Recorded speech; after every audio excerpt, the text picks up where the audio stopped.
Olá, olá a todos, olá a todas. Vamos então dar início a mais uma unidade da disciplina de Geoquímica Ambiental e vamos agora começar com a unidade 2, né? É um conteúdo novo e vamos trabalhar então com sedimentos marinhos, os diferentes tipos de sedimentos.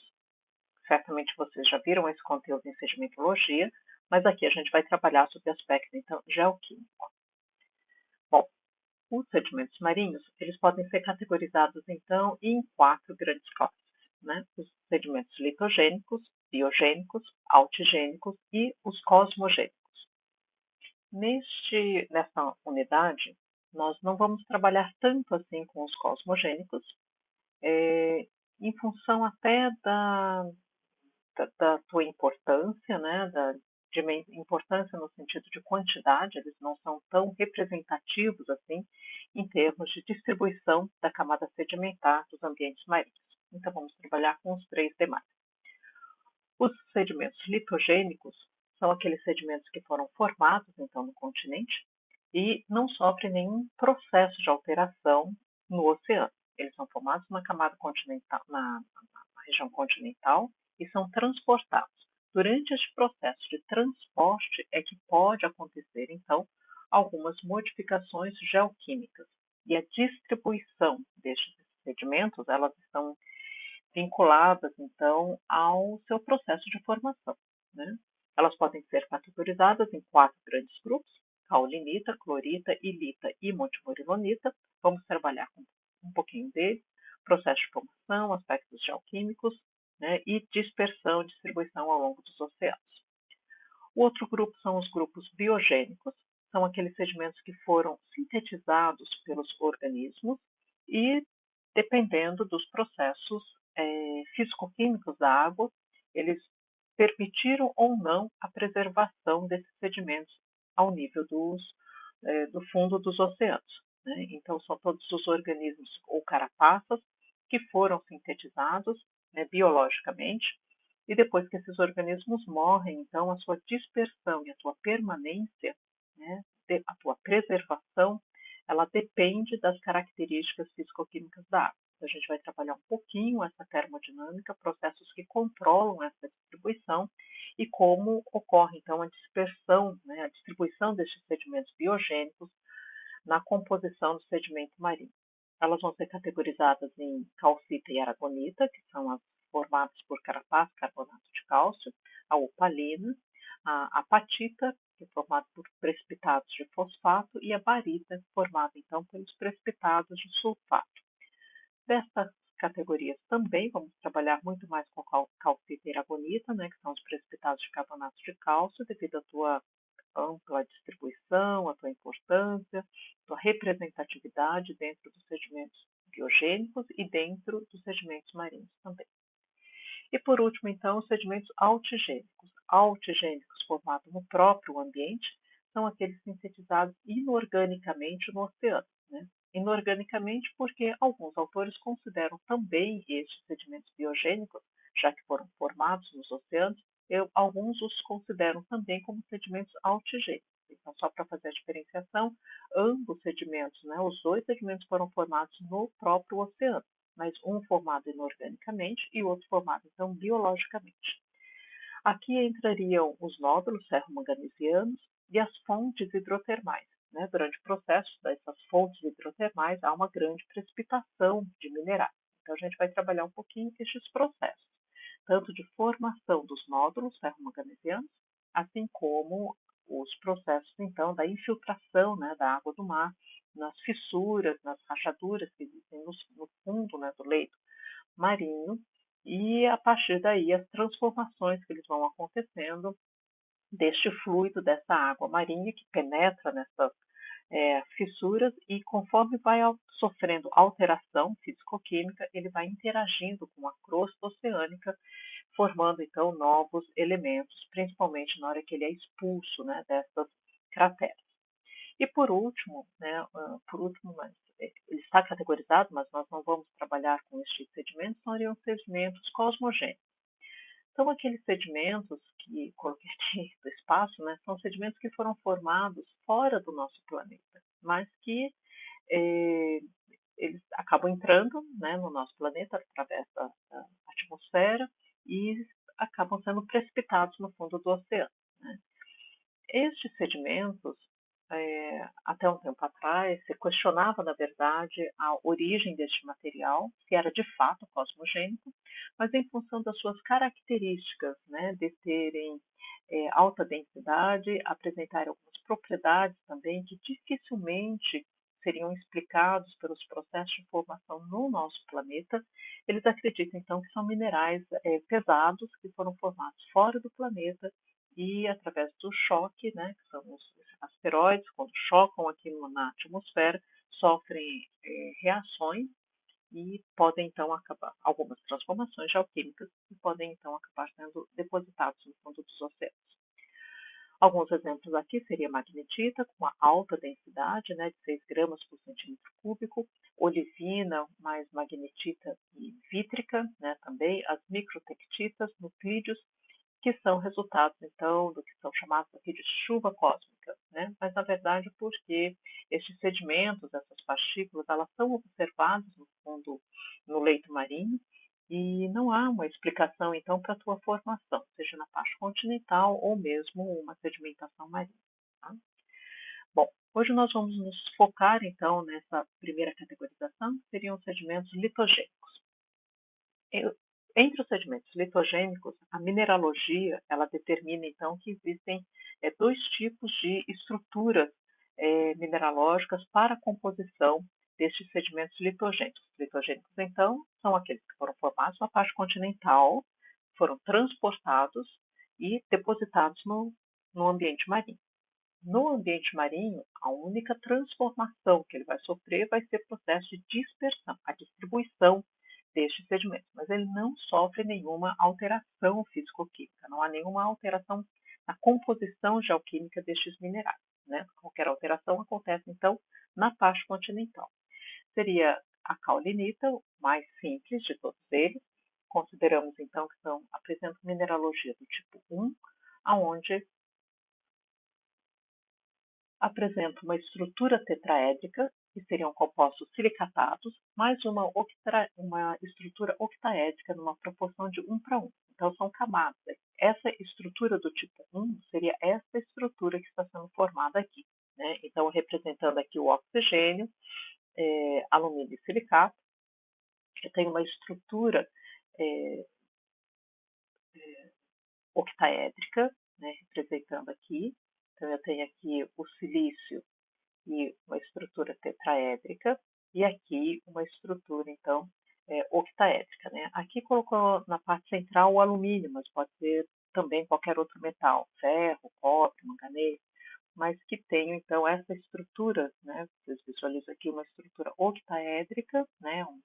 Dois tetraedros, né? Uma estrutura octaédrica que está mais deitadinho, e aqui uma estrutura silicatada, né, de óxido de silício numa estrutura tetraédrica. Então, tem o silício ligado, então, a 4 átomos de oxigênio. Aqui mais um silício ligado a 4 átomos de oxigênio. Então, é uma camada formada por estruturas tetraédricas silicatadas, intercalado com uma outra camada octaédrica, né, de óxido de alumínio, né, hidróxido de alumínio, hidróxido de ferro, hidróxido de qualquer outro metal que está presente. Então, essas duas camadas, elas formariam, então, a estrutura celular, né, que a gente chama dos compostos mineralógicos, tá, do tipo caulinita. Deixa eu mostrar aqui, a imagem do satélite mostra, na verdade, que elas são formadas como lâminas. Então, seria como se cada uma dessas lâminas fosse retirada aqui, formada por essas estruturas que vão se intercalando. Né? Tetraédrico, octaédrica, tetraédrica, octaédrica, e assim por diante. Bom, a caulinita ela foi formada nas regiões desérticas, são as regiões que apresentam uma elevada atividade intempérica e chegaram para os ambientes marinhos, então, a partir de transportes fluviais ou atmosféricos. Pelo fato de ser formado em ambientes desérticos, né, a sua distribuição no ambiente marinho está restrita, então, às regiões de baixas latitudes.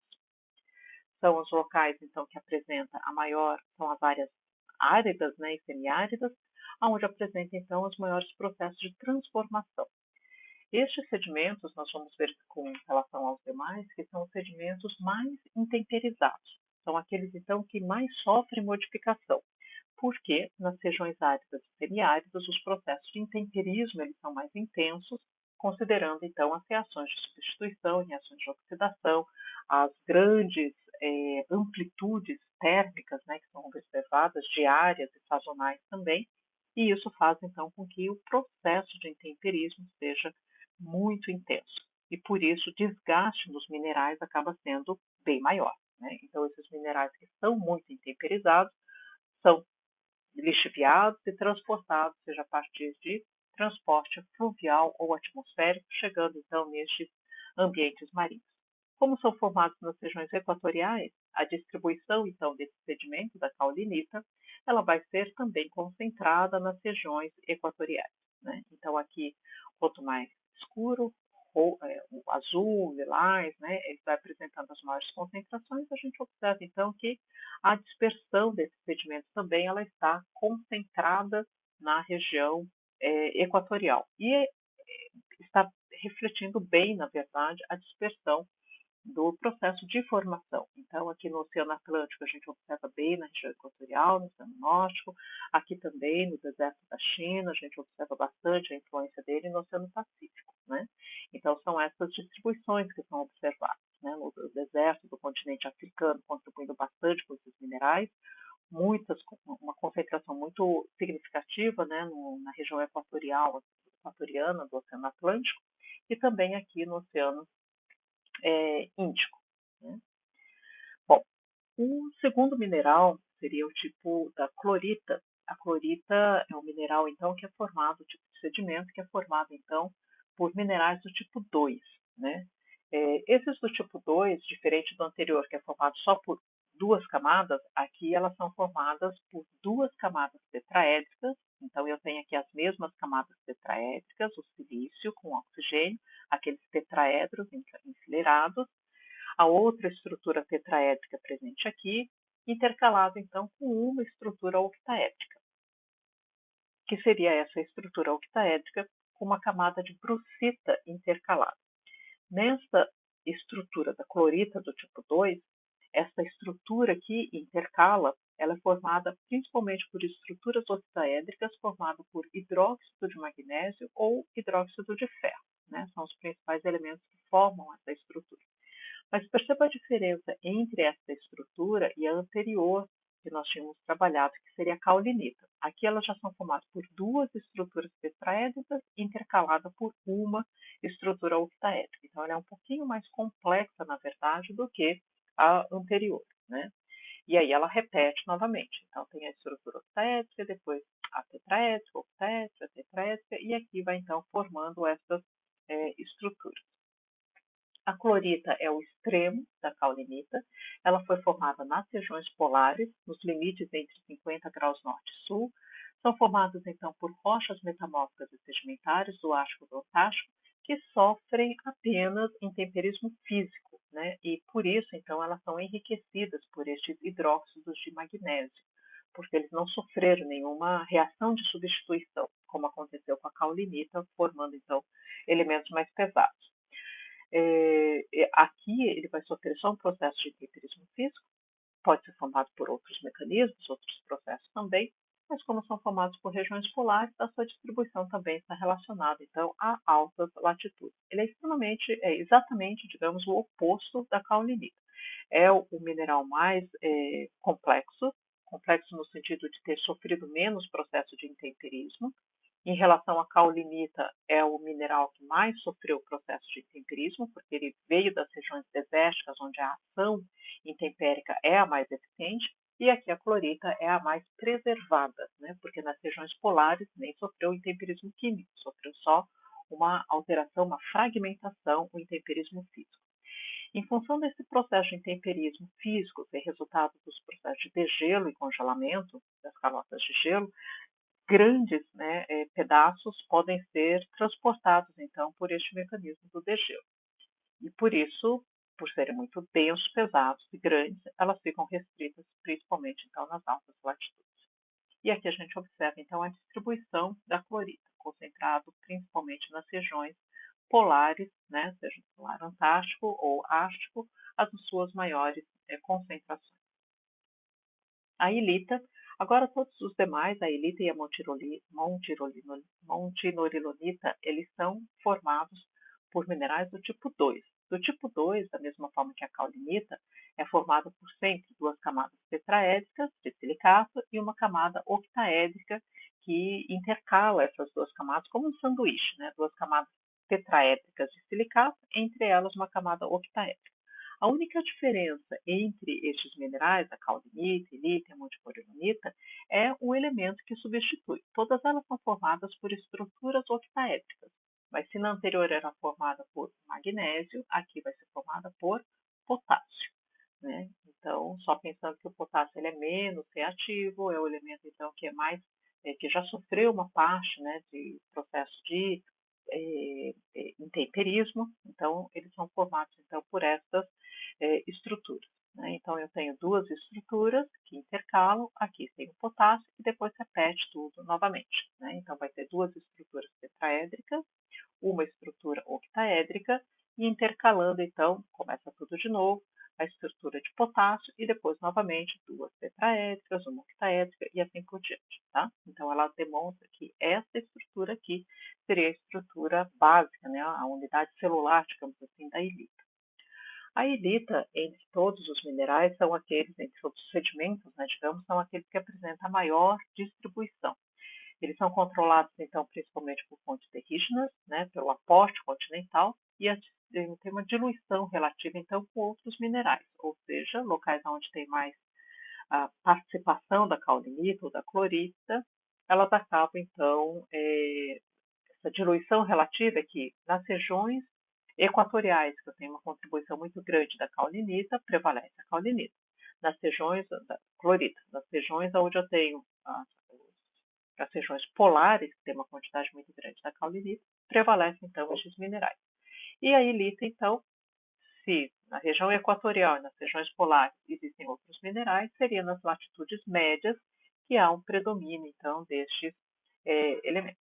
Né? Então, a ilita ela vai ficar mais concentrada nessas regiões de latitudes intermediárias, né? Latitudes médias, onde a gente encontra, então, as maiores concentrações. Tá? Aqui no Oceano Pacífico se observa bem, aqui também, né? No Oceano Atlântico. E por último, nós temos então a montimorilonita, ou também chamada de esmectita, também formada do tipo 2, ou seja, tem duas camadas tetraédricas, uma camada octaédrica, mas o que intercala essas duas camadas seriam moléculas de água. Então eu vou ter duas camadas tetraédricas aqui, formadas por camadas de óxido de silício, né, silicatadas, duas camadas tetraédricas, entre elas uma camada octaédrica, e aqui formando então a unidade celular. Entre a unidade celular e a outra unidade celular, o que nas anteriores era formado por magnésio, depois por potássio e agora intercalado então por moléculas de água. Pelo fato de ser formado por moléculas de água, alguns autores consideram então que essa montimorilonita ela pode ser resultado de uma alteração da caulinita ou da clorita, né? Da caulinita ou da ilita, desculpa, que apresentavam também essas mesmas características. Então, pode ser um resíduo primário, né, do processo de intemperismo, mas ela também pode ser um resíduo secundário destes dois minerais que eram formados pelo processo, então, que apresentavam também minerais do tipo 2, e a única diferença, então, eram aqueles elementos que intercalavam, né? Ou era o potássio, ou era o magnésio, e aqui no caso está sendo molécula de água. Então, pode ser que tenha acontecido essa substituição. Né? Mas, como os minerais né, do tipo sedimentos litogênicos são aqueles que não sofrem nenhuma alteração, se houver alteração, ela sofreu alteração durante este mecanismo, né, durante este transporte. Né? Mas alguns consideram, então, que pode acontecer, né, que a sua origem, na verdade, pode até ser uma origem marinha. Né? Por isso consideram, então, que pode ser uma produção in situ, ou seja, a produção do intemperismo submarino deste material que foi lançado através de atividades vulcânicas. A distribuição né, destes sedimentos elas vão estar então concentradas principalmente no Oceano Pacífico, próximo, né, ou do Oceano Índico, mais próximo, então, das atividades vulcânicas. E, por isso, acredita-se, então, que a tua produção ela pode ser resultado, então, de uma produção em si. Bom, juntando todos esses sedimentos, né, litogênicos, a distribuição destes minerais, eles podem ser determinados como sedimentos calcários, silicatados, isso nós vamos ver depois que são sedimentos biogênicos, e aqui observando então sedimentos é, argilosos, sedimentos terrígenos, né, a distribuição desses minerais, então, dos aportes continentais e aqui de aportes glaciais. Aportes glaciais entrariam, então, a categoria daqueles minerais que foram transportados a partir de intemperismo físico. Bom, aqui mostrando, então, a distribuição do tamanho dessas partículas em função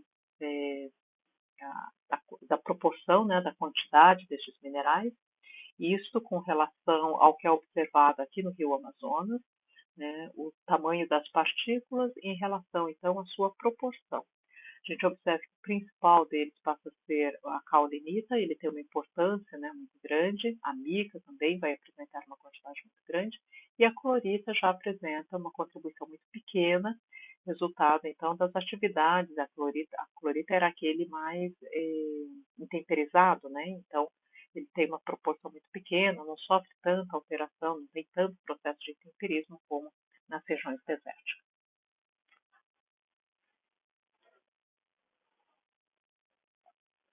Aqui mostrando então a distribuição do material particulado em suspensão dos principais rios e a contribuição, já que os sedimentos litogênicos eles são formados na parte continental, mas transportados a partir dos rios, a contribuição desse material particulado faz com que tenha um maior transporte desses sedimentos. Então, no Oceano Atlântico seria nessa região a maior concentração destes sedimentos, com exceção daquele que vem pelo transporte atmosférico, né? Mas a grande maioria vem pelo aporte continental. E aqui no Mar da China, então, nós temos os maiores rios, né? As maiores contribuições, e por isso as partículas, então, são maiores aqui no Oceano Pacífico e uma parte também no Oceano Índico, né? Onde a gente observa a distribuição destes minerais. Bom, sintetizando, aqui considerando a porcentagem média destes minerais argilosos, nós vamos encontrar nas regiões, nos diferentes oceanos, e a contribuição destes diferentes minerais. A ilita, ela predomina em praticamente todos os oceanos, Atlântico Norte, Atlântico Sul e também no Oceano Pacífico, com a única exceção acontecendo então para o Pacífico Sul e o Oceano Índico, onde a montemorilonita ele era o principal pelo fato, né, de estar relacionado com atividades vulcânicas, né? Como a tua distribuição ela se aproxima das atividades vulcânicas, então acredita-se que aquela teoria da tua formação in situ, ter sido formado no próprio oceano, mas apresentando essas mesmas propriedades, né, propriedades similares aos sedimentos litogênicos, se justificaria então por conta dessa distribuição, né? Os principais minerais, então, são considerados a ilita e depois, então, a montemorilonita nessas duas regiões. Bom, por que se estuda, né, estes processos e a distribuição destes elementos? Para tentar chegar, então, no balanço biogeoquímico. Né? Então, estuda as implicações químicas dos minerais nesses processos marinhos para tentar avaliar o balanço biogeoquímico. O balanço biogeoquímico é tentar explicar de todo o processo que chega nestes ambientes marinhos, quais são as distribuições, o que está acontecendo na camada sedimentar, para que eu tenha como produto final a dispersão e a distribuição destes elementos. Então, entra para os ambientes oceânicos, né, os minerais argilosos, que são estes sedimentos litogênicos, eles podem interagir, então, com bicarbonato, silicato e outros cátions que estão presentes, formando aquelas estruturas, tendo como produto final, então, silicato, CO2 e substância, e a própria molécula d'água. Né? Então, essa seria a explicação do balanço geoquímico que estaria acontecendo. Né? Estes elementos todos seriam dispersos, né? O próprio silicato, cátio e bicarbonato para o CO2, e depois os minerais, então, entrariam neste balanço geoquímico, que seria o processo conhecido também, né, como intemperismo reverso, aquele processo de precipitação destes sedimentos. Tá? Bom, sintetizando essa parte dos sedimentos litogênicos, nós temos então a caulinita, que é formada nas baixas latitudes, clorita, ilita e montemorilonita. A caulinita é o único que apresenta minerais do tipo 1, ou seja, tem uma camada tetraédrica com uma camada octaédrica, que vai se repetindo. Todas as outras são formadas, né, são minerais formados do tipo 2, que seriam duas camadas tetraédricas silicatadas mais uma camada octaédrica, que pode ser de ferro ou de alumínio.